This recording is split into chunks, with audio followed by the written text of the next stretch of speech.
O Instituto do Legislativo Paulista, o ILP, realizou a 7ª aula do curso interdisciplinar de gestão de mandato, tendo como tema, desta vez, crimes funcionais e compliance. A aula foi ministrada pelo advogado especialista em direito penal, empresarial e compliance, Rubens de Oliveira, que deu início ao evento conceituando o que é crime contra a administração pública. Os crimes contra a administração pública é aquele conjunto de funções de exercício pelos órgãos do Estado em benefício do bem-estar e do desenvolvimento da sociedade. Crime funcional, aquele praticado por funcionário público, né? Lembre-se, os crimes aqui tratados são principalmente praticados por funcionário público, né? Qualquer particular que venha a concorrer com um funcionário público se iguala na modalidade de funcionário público no tocante à sanção penal. No que diz respeito à empresa contratada e terceiras e afins, se ele se utiliza efetivamente de um serviço público, ele está ali fazendo uma função pública, o direito penal também abrange. Rubens de Oliveira deu exemplos de crimes contra a administração pública, como quando particularizou o peculato. O peculato é a apropriação indevida do funcionário público, né? É chamada apropriação indébita do funcionário público. Os requisitos são, ele tem que deter na posse do objeto da persecução penal. A simples posse, uma posse transitória, o entendimento é que não incide o direito penal. Tivemos um exemplo aí não muito recente de um magistrado federal que se utilizou de um veículo de uma pessoa famosa presa numa denominada operação, né? Esse é o exemplo clássico de peculato. A guarda do veículo dessa pessoa sobre o Estado não dá ao magistrado a condição de utilizá-lo. Ela está sob a condição do Estado. O Estado tem que preservar o bem até que se conclua a investigação e eventual ação penal. O advogado destacou também a importância do compliance na administração pública.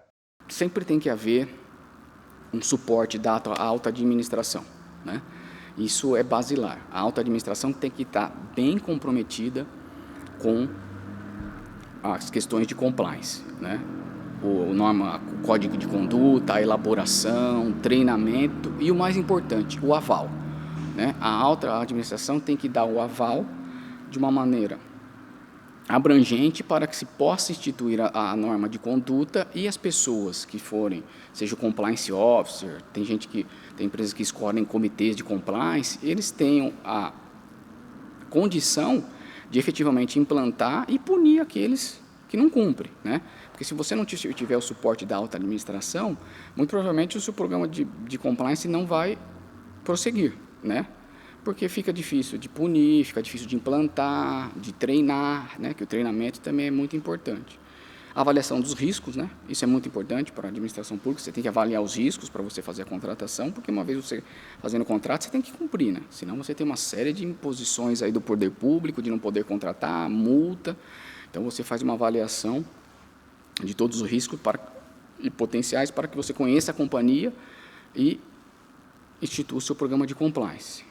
E Rubens de Oliveira finalizou o evento enfatizando a importância das normas e do treinamento de funcionários para a execução dessas normas, algo que protege até os próprios gestores, caso funcionários cometam crimes.